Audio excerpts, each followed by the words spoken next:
I just came by to stir your soul up a bit. Put on your seatbelt. Get ready.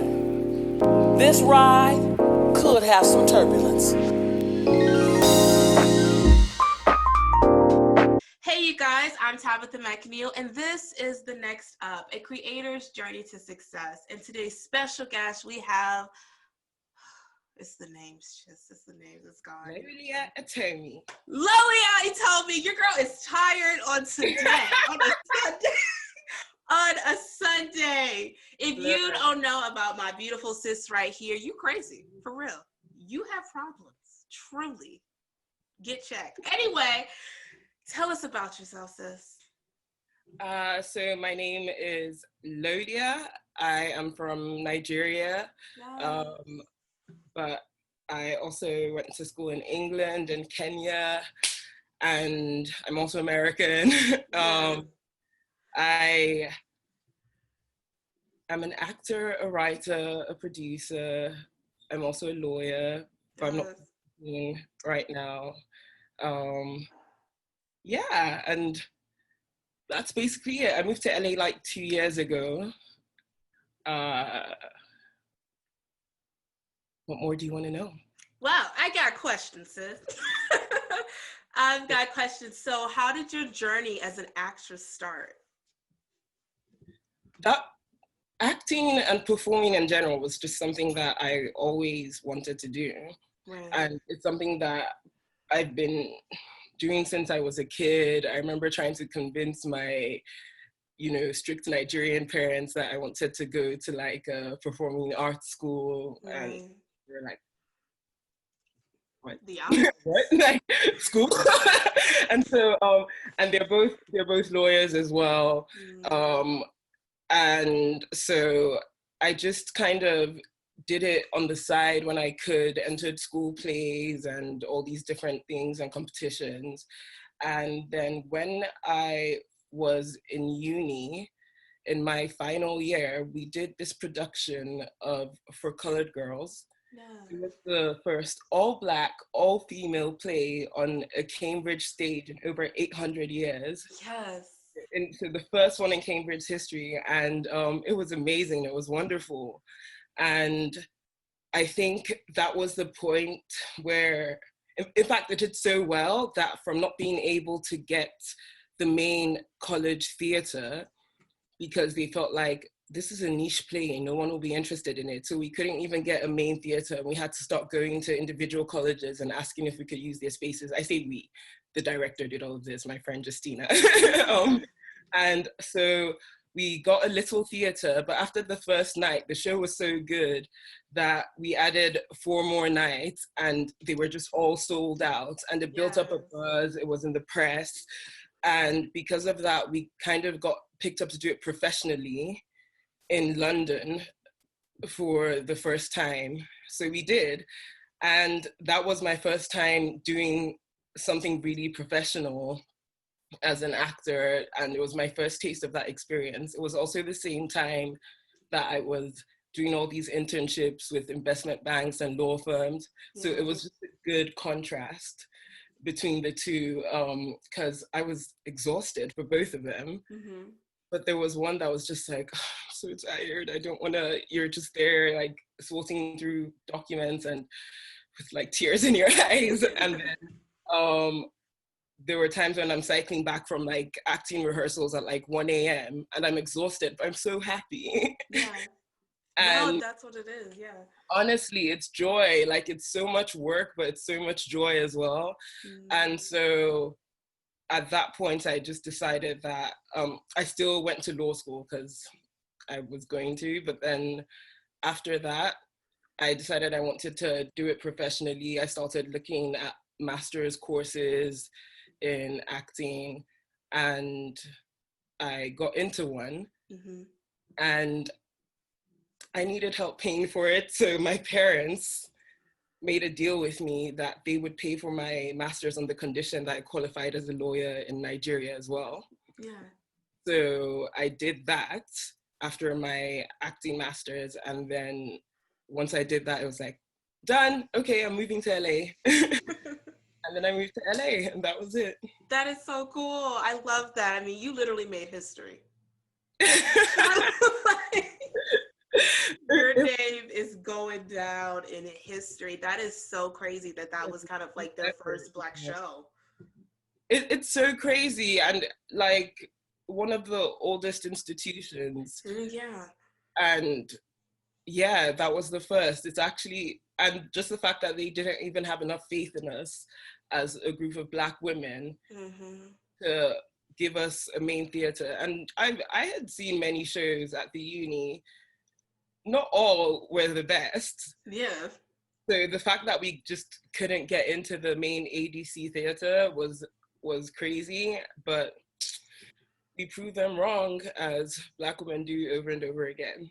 Oh, for sure. We're out here in these streets. Truly.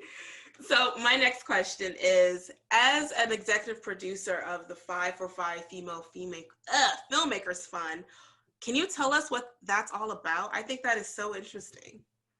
Ooh, okay. So shout out to the creator of the fund, Kemi Yondo.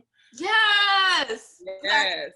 Yeah. Mm-hmm. Yes, Kemi's absolutely brilliant. And this was a passion project of hers, something that she really cared about, because she's from Uganda, and in Uganda and in Africa in general, you have so many talented people that just don't have access to the resources to create, and they don't have the exposure.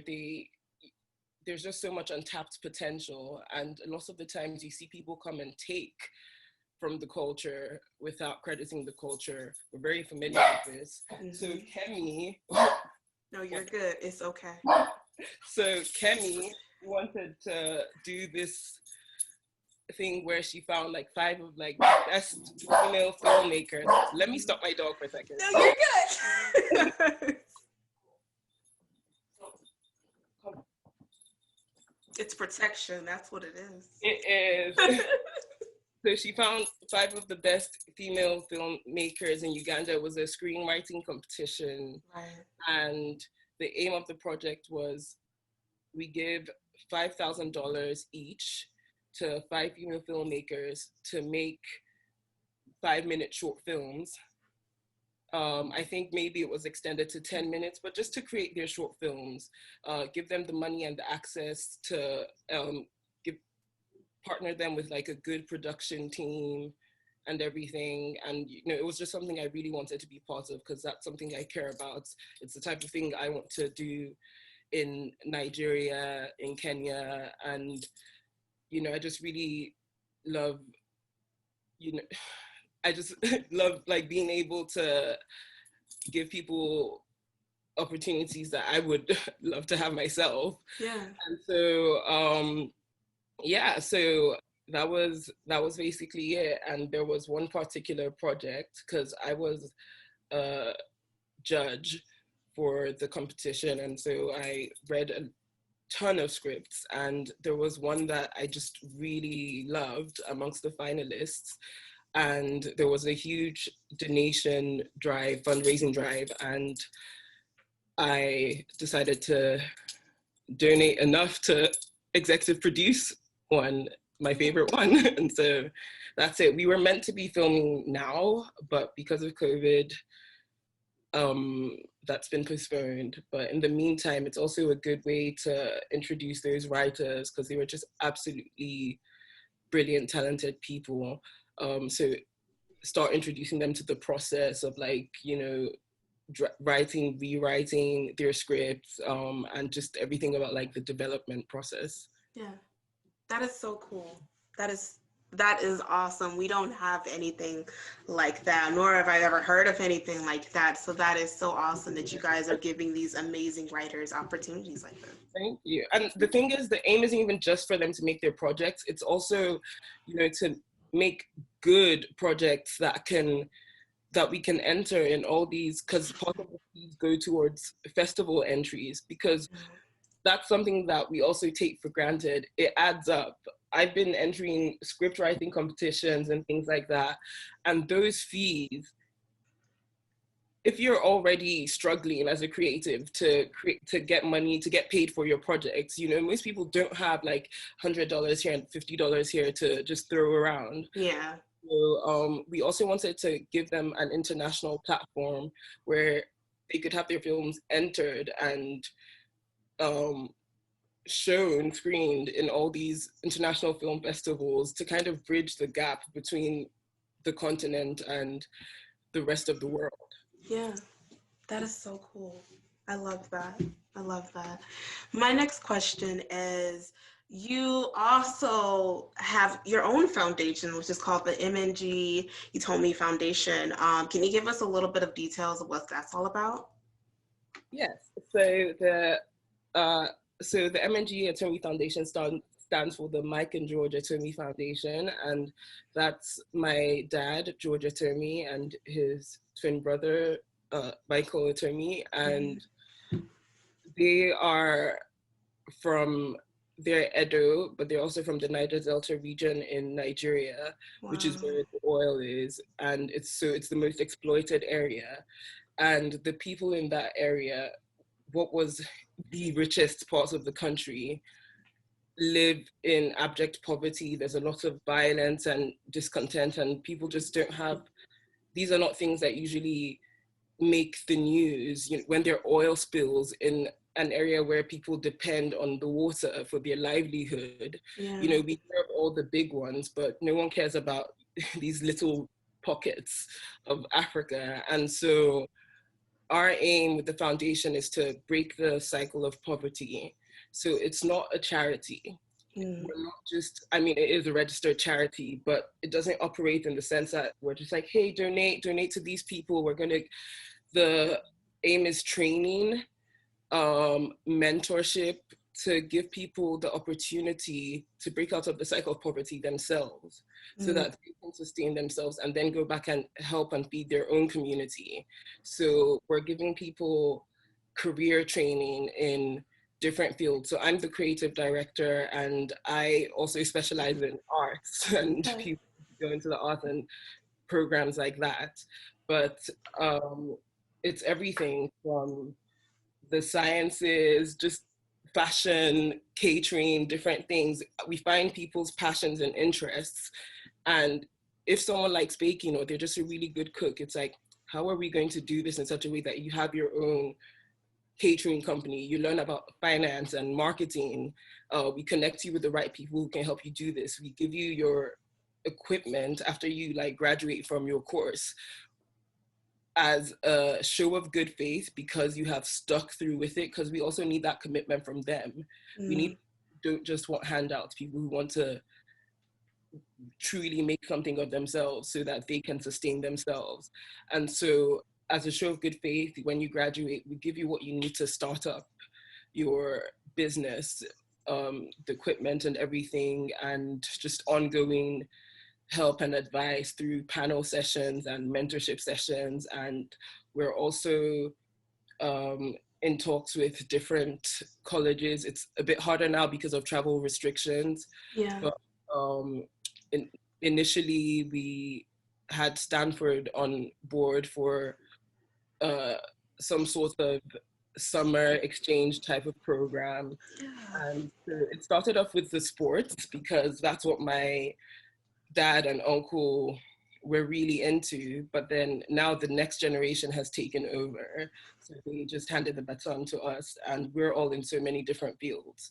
So that's the aim, give them the opportunity to step out of their circumstances to create the type of life that was previously cut off from them so that they can then just help the others. And at some point, we need a charity or a foundation in that area. Mm. Um, so yeah, that's what it is.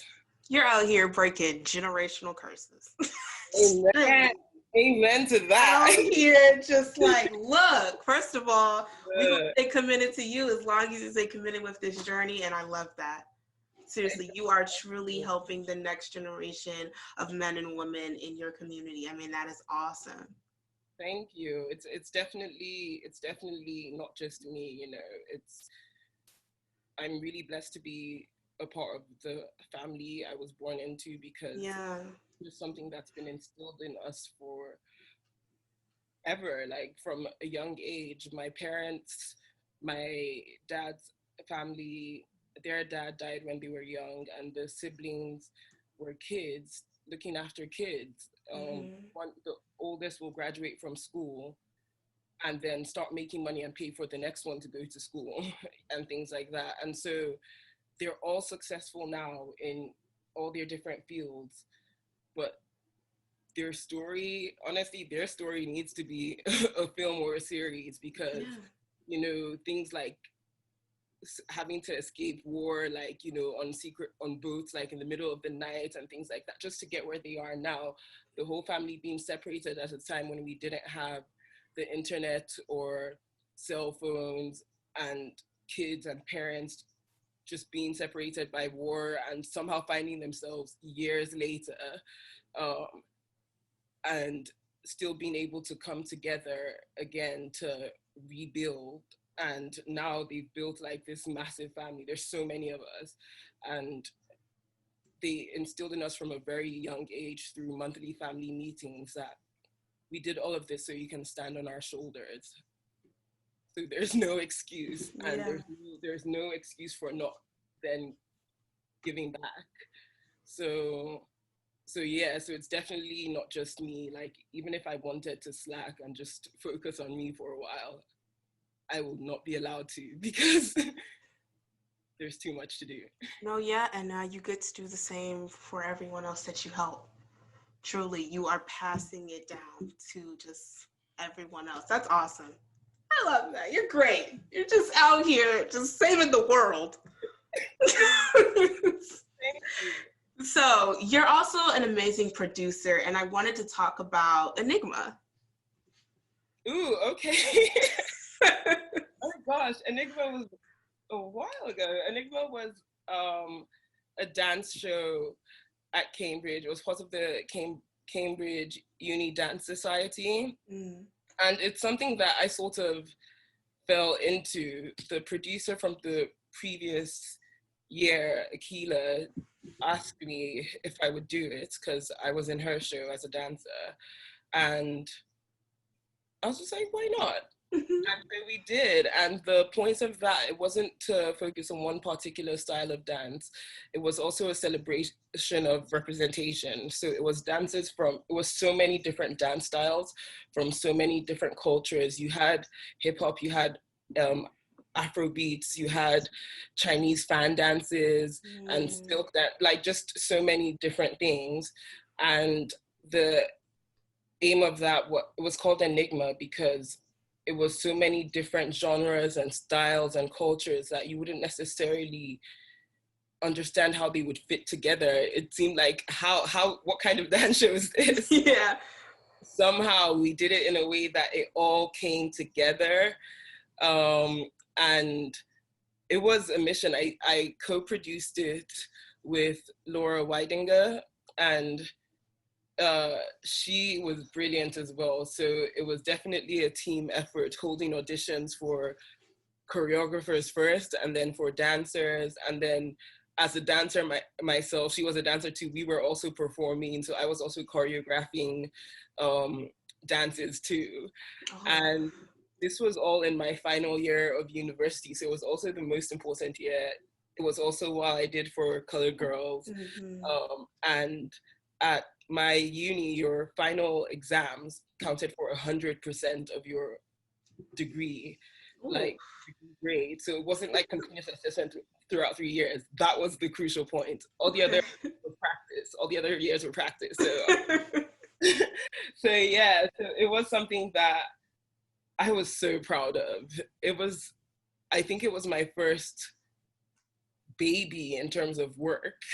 You know how people are like, this project is my baby's project? That was definitely the first time I had that feeling where you start from scratch, and there had been some difficulties the year before.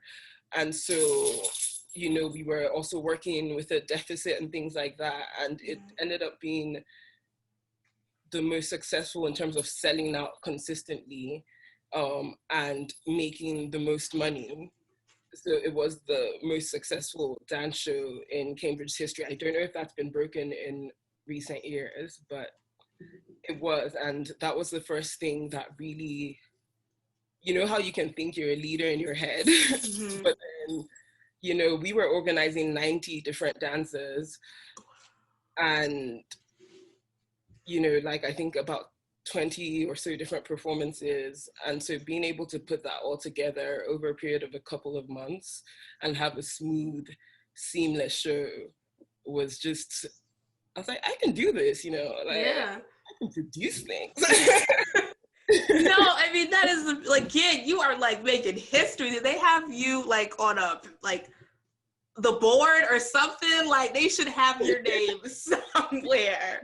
You literally did you get an award? Like you have stacks of award in your house. That's awesome. Everyone that was a part of it should just be engraved in the school somewhere. I mean, we had T-shirts with names. I like that. It's okay. That was something, but you know, that is something. I think the work, apart from me, I think the work of a lot of Black people at these institutions, the ones who have been fortunate and privileged enough to get into these institutions, to even like, you know, pursue higher education in general, a lot of the times we don't benefit or receive accolades in the same way unless it's beneficial to the institution because of, you know, diversity quotas, or to say we're highlighting this person, and especially like if you're doing something Black, then they're like, oh hey, this person did this Black thing. But the thing is, Black people don't have to just do Black things. Like that was a show for everyone. That was a show from like every culture that didn't feel represented, that didn't think anyone would be interested in seeing their style of dance. It's like, nah, come show us, give it to us, and we will make this great. And so you know, that's something that has come up a lot lately, you know, when people were talking about Wakandification, you know, as a criticism of like, well, this isn't an accurate representation of like Africa or Black culture. Beyonce's Black is King, before it had even come out, people had so many opinions about, well, this is, and I understand the importance of representing our culture and representing it accurately, but I feel like there needs to be room for dreaming and for imagination. Black people are allowed to do simple things. We're allowed to do mediocre things even, because we should not have the constant pressure and burden to always do something that centers around Blackness, something that center, because Black is just, we are Black, like you know, that is intrinsically who we are. So whatever it is that you produce is automatically has that in it. And so, you know, I would like to see a regular Black film about someone going through their life or through like something interesting win an Academy Award, you know, not one that is about slavery or Black suffering or Black pain. I don't want the emphasis to be on the fact that, hey, this person is Black. I want this person to be fully unapologetically Black and live their lives. And so I don't know, I've just digressed. I don't know what I was saying before this. No, I love it. And I think a lot of people feel the same way. We're tired of seeing, you know, the slave movies. I mean, it's like, they're good, they're cool, but we want to see a story. We exactly are more than that. Exactly. And so I think tying it back to the point I was making, in terms of like receiving credit and like being memorialized in the way a lot of white alumni are, you see them in the paintings in the halls and things like that. I feel like it shouldn't have to be someone who spent their whole lives being a civil rights leader or someone. People do great things, because white people are up there for like, this person, he saved a cat. He saved a cat. He made a toaster, you know, things like that. And, you know, Black people, we already know this about having to do so much more to just get like that level of recognition. Yeah. And so something that I've been discussing with the college since, you know, the protests after George Floyd's murder, and institutions posting all these statements about Black Lives Matter, but not really doing anything real. So I had a talk with a few of my former schools, and it was like this, I was just like, this is not enough. And I called them out and had meetings with them, and it was just like, we have to do more. And so I just a couple of months ago, I created the Cambridge Uni Black Alumni Network. Yeah. And that was a result of that. And so we're taking steps to kind of tackle that institutional racism and bias at the root. Mm-hmm. No, I love that. That was actually my next question of how you started that foundation and why. I love that. I started it because I wanted it. Like, I wished I had it. It's something that, you know, you just wish it existed. And I guess that's the thing about creating anything. You have to create what you want to see, tell the stories you want to hear and things like that. And so I knew that was something I wanted and I felt was lacking. When I came to the US, that was the first time I really experienced the power of fraternities and sororities after you graduate, especially the Black ones. They support each other long after they've graduated. So it's not just something that you were a part of in school. It's something that if afterwards you're entering a certain field, even if you didn't know someone, just by the fact that you were both a part of this organization, people will connect you with that person, help you get jobs at like institutions and in industries where before you would have had to start at the bottom, and you wouldn't have known where the door was to even just get your foot in. Yeah. And so people really help each other. And then apart from careers, even on a personal level, some of these sororities here in the US, my friend was a vice president of a chapter or something, and she was telling me about how they were helping this woman whose husband had died, and she was all alone out here in LA. Her partner had passed and she was depressed. She wasn't doing anything. And even to things like them getting together to be like, this is our sister. How can we help her? And people are coming to her house every day just to check on her, just to bring her meals, because they're like, I wouldn't want to cook. I probably wouldn't be eating if this was me. And just that support. And, you know, afterwards, I know she came back to them and was like, you guys saved my life. Yeah. Like she had no will to live, and that sense of community saved her life. And what I care about now, as much as it's important to change hearts and minds and everything, I've stopped engaging in arguments with people to try to convince them to be less racist. Yeah.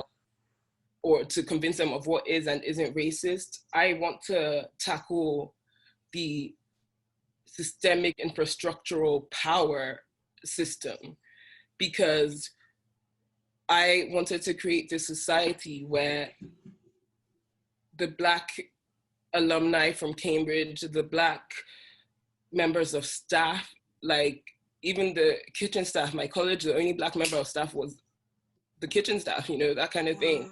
You know, people like that, we all know that just by token of you getting here, defying the odds to get here, for the rest of your life, you will be supported.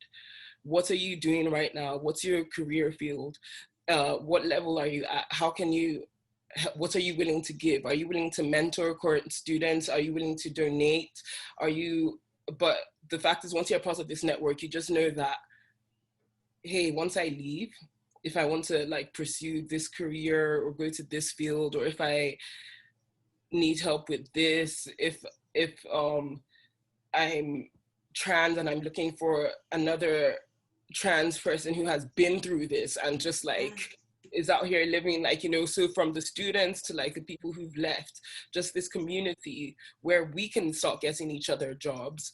We can, because right now, the most benefit I've received from going to like such a good college, apart from the education, of course, is just being able to say that I went to the college. No real way has it really, really helped me progress in what I'm trying to do, in the way that, like, you know, colleges have legacies and then it kind of transfers into like businesses as well.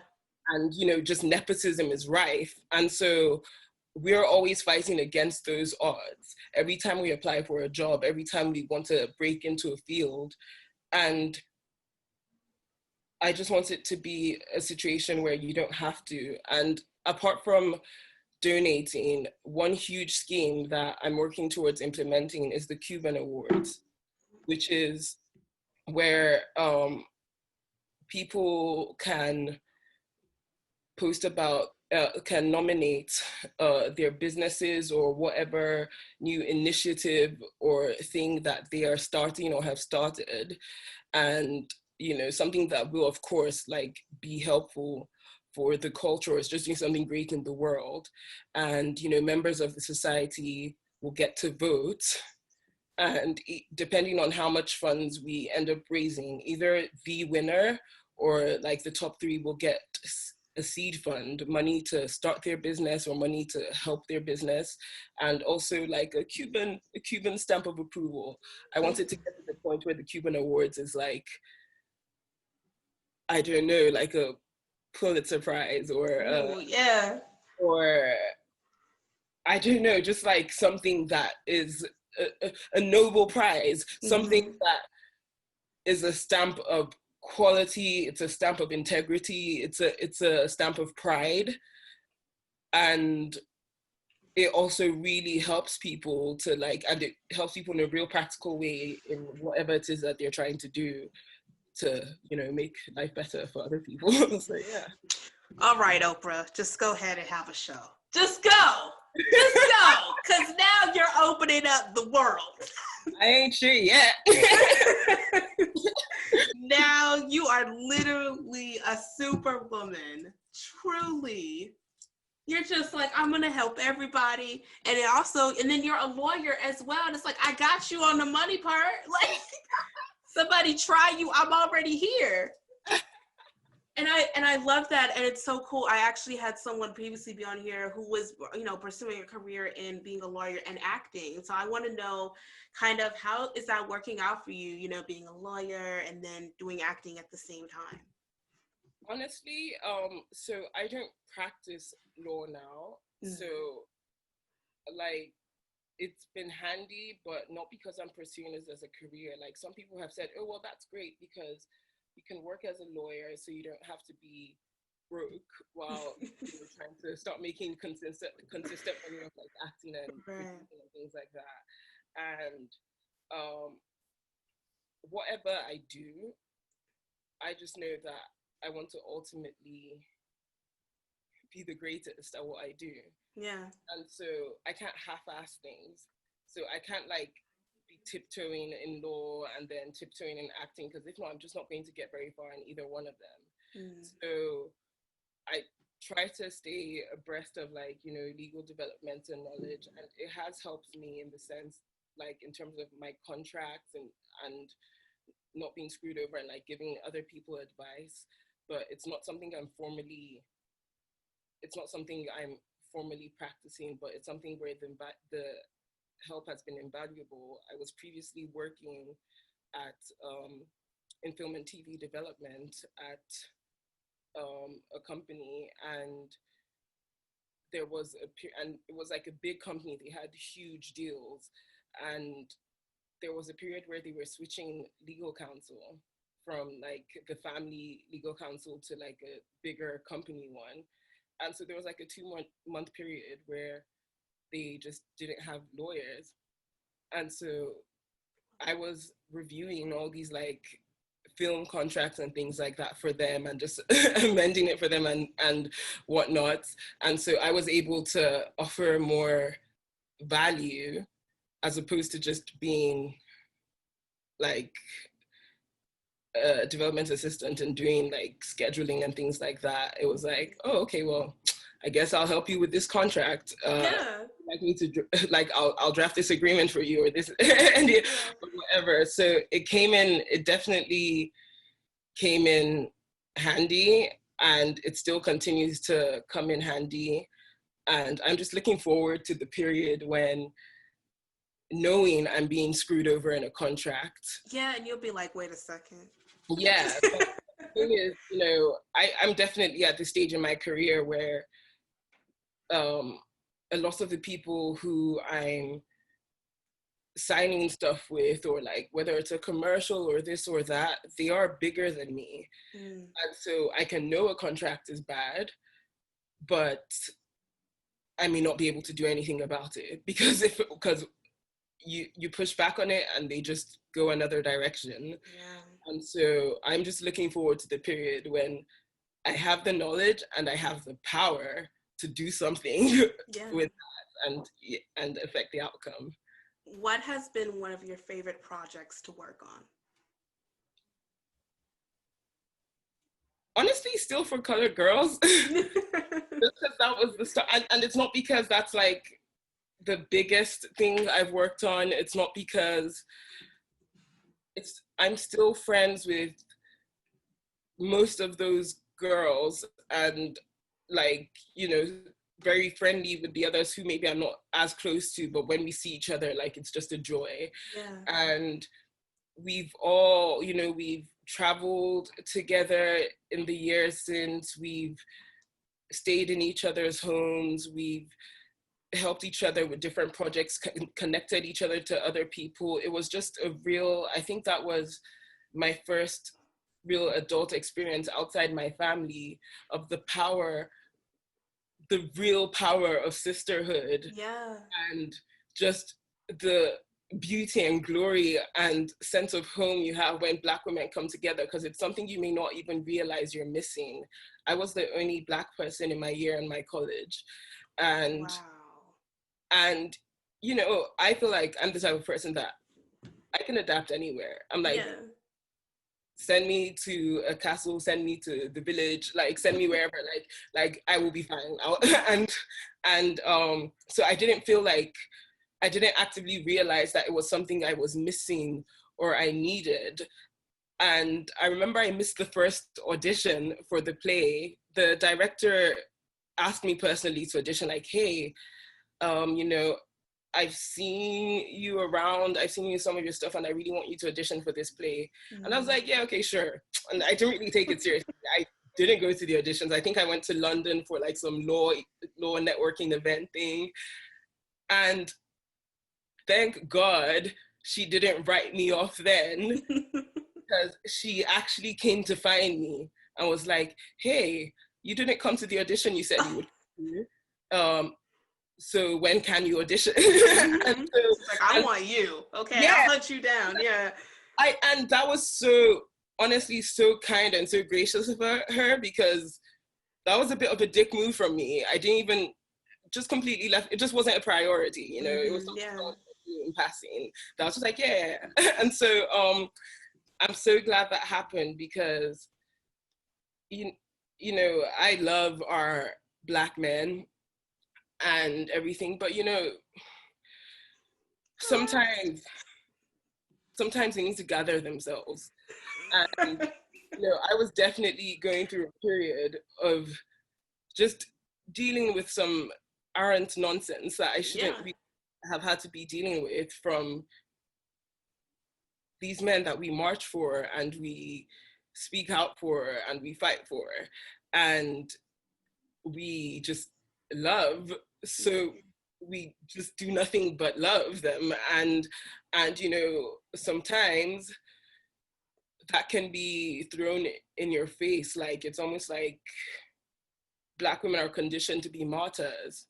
And I don't want to be a martyr. Like I don't want to just like continue to be screwed over, underappreciated, but then be like, oh, but I'm righteous and I'm good, and so I'll take Mm-hmm. comfort in that. No, like sometimes I like Sometimes you want to punch him in the face. Seriously. yes, and sometimes it's just like I would just rather not. Yeah. Like I would rather not be the bigger person. Yeah. Like yeah, I'm right, but then like be miserable. Mm-hmm. And so I was definitely dealing with, you know, some of that sort of I don't want to swear on your thing, but No, like you're good. It's fine. okay, yeah, so I was dealing with some of that bullshit, and it was definitely it was definitely wonderful. I didn't realize how healing it was Yeah. to just have a community of women who know and understand, and a play that literally that's what it's about. Yeah. That's what it covers, you know, dealing with racism as well as sexism and just everything. And it's something that it was my favorite project, even though it was a dark one. It's not necessarily something I want to do again, because I just don't want to see Black pain again, Yeah. fictionalized or otherwise. We know what it is. We don't need to see anymore to keep convincing people it's a thing that happens. So I wouldn't do it again. But at that time, it was cathartic, it was needed. And those are like some of the most intelligent, kind, beautiful women I've met in my life that, you know, I get to call my friends now. Yeah. And so yes, I've done other stuff since, but until you know I sell my TV show or I'm the lead of like my own film or whatever, like that's gonna be my favorite. I love that. That is so My next- cool. my project. Yes. So speaking of that, do you have any upcoming projects that we should know about? Because I would like to be the first to know. Just in case, you know, you out here with an Oscar or something, like I knew it from this day. I mean, the time will come. Okay.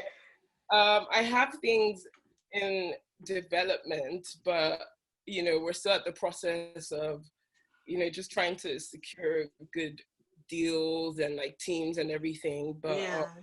you know, I'm really excited about a TV show that I've written with my co-writer Yes. who created a small creative collective production company called Leaf Creatives. Mm-hmm.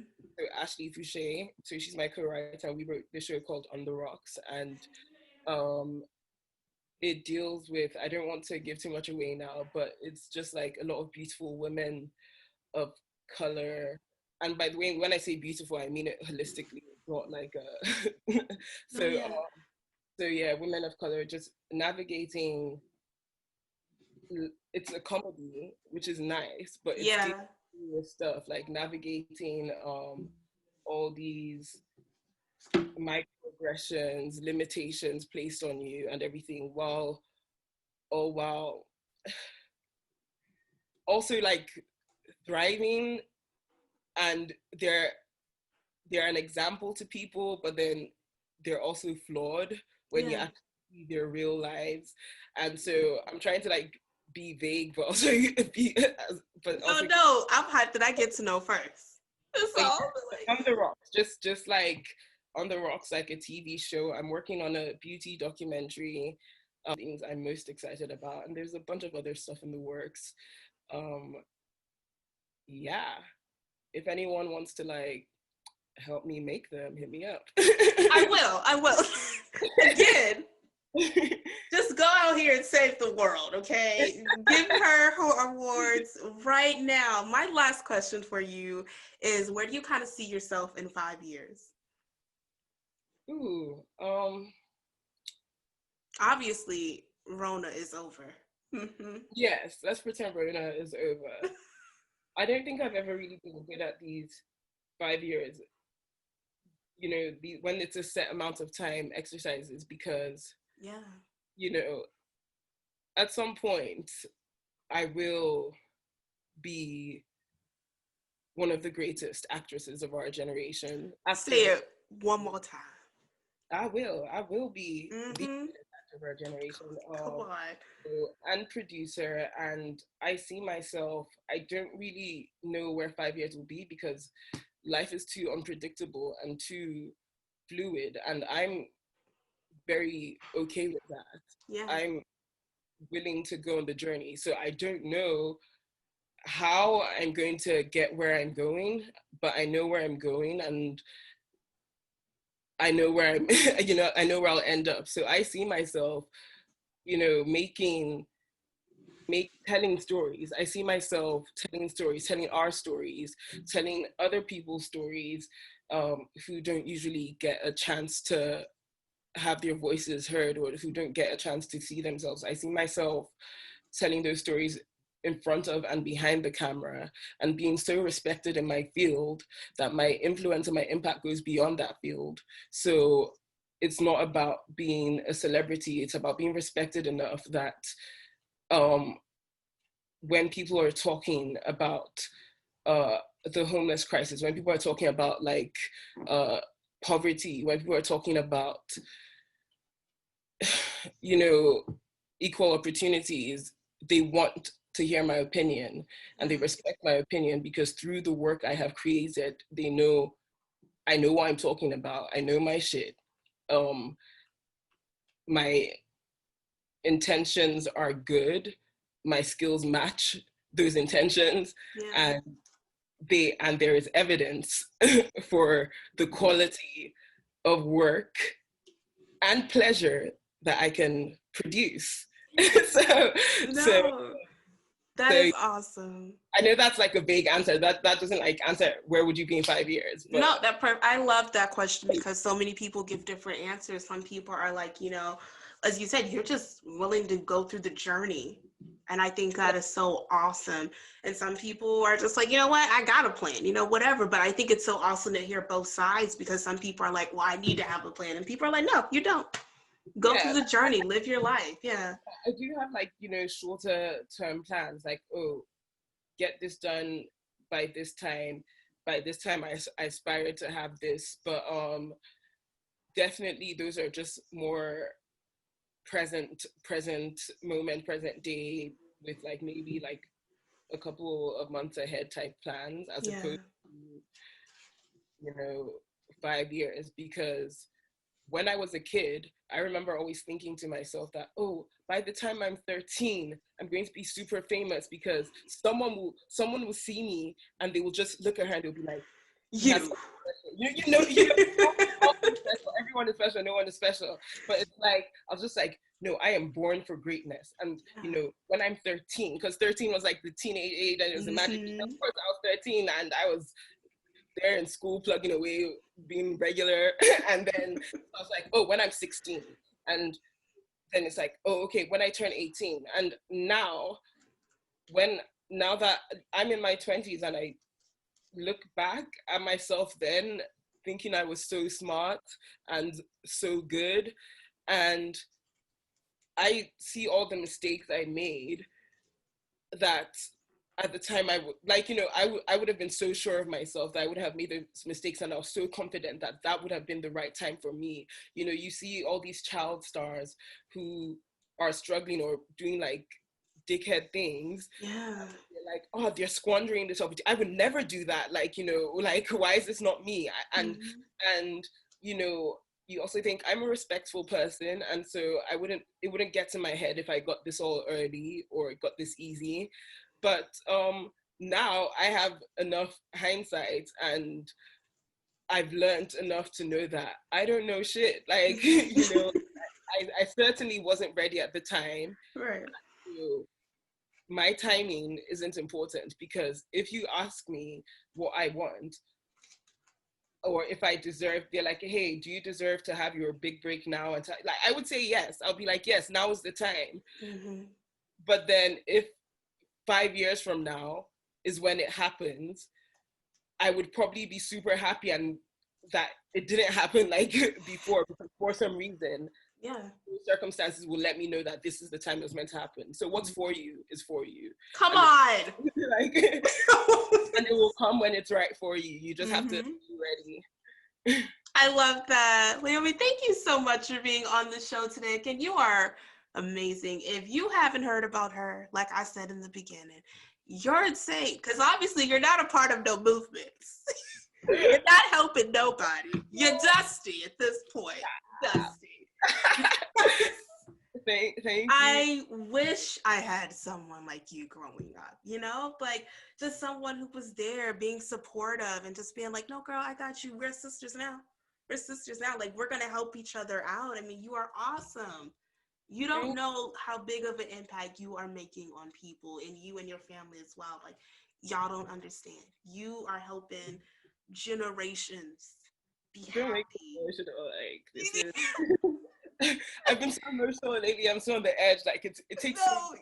I'm not usually a crier, and it just takes so little. No, I'm so serious. I mean, you are helping these people. They're going to remember back on your family, like, these are the ones that helped me. These are the ones that I got through. Even with your sisterhood, like, this is the person that helped me. If it wasn't for them, like, we need people like you. So. I'm trying. Like, I just want to be... I want to be the type of friend that I want to have, and I want to, you know, I just the things that I would want, and you are that. Like, it's like, whether or not I can have that, let me be that, so I know, even if it's probably like even selfishly motivated, you know, like the question of whether altruism exists, because it's kind of like, even if I can't have that, or I'm not experiencing that, especially in this industry and in LA, where it's like, oh, everyone has an agenda, everyone wants something from you. Mm-hmm. And so do people really want to see you win and things like that? I just want to know that if I can, I think for my own sanity and for my own peace of mind, I want to know that if I can meet someone, and think maybe there's nothing to gain from it, but just know I want you to win. And if I have an opportunity to help you, like if you tell me what you want and I genuinely believe in what you're doing and in you as a person and feel like, you know, you're a good person, then why not just help you, whether it's an introduction, whether it's something, and maybe I'll benefit from it, maybe I won't, but just so I can know that like there's no sort of like ulterior motive or whatever. Like, if you're my friend, I just want you to win. Yeah. And I'm super happy when you're happy. And I know it's definitely a blessing, and it's a rarity that jealousy is just not a thing for me. It's just not something that I naturally feel, or whatever. So like if someone gets a role, I know there's that thing with actors where it's like, oh, I should have got that. Like, yeah.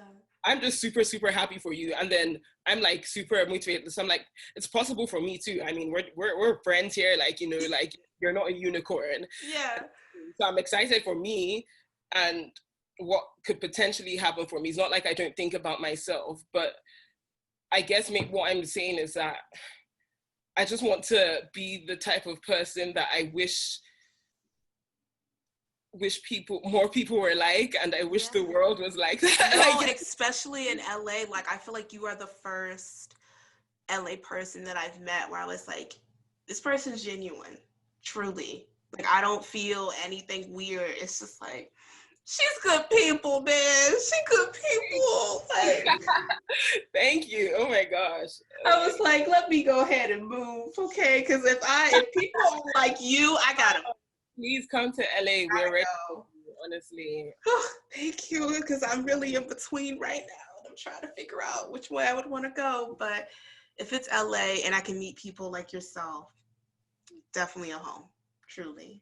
Look. Woo! You will always find your people. Yeah. Sometimes, but you will find your people. And if you come to LA, obviously I do have a vested interest in this particular circumstance, because I would love you to come to LA. Ultimately, you know, I know you will do what's best for you and what's right. Yeah, thank you so much. You are amazing. Woo! Had to sit up here and be all emotional. Don't like it. What is going on? Anyway, thank you so much for being on the show today. Dropping all the gems, just dropping so much love and so much support. I mean, kid, you are amazing. Truly, you're amazing. Again, I'm Tabitha McNeil. This is Leomi, and I will see you guys on the next episode. Bye, guys. Bye.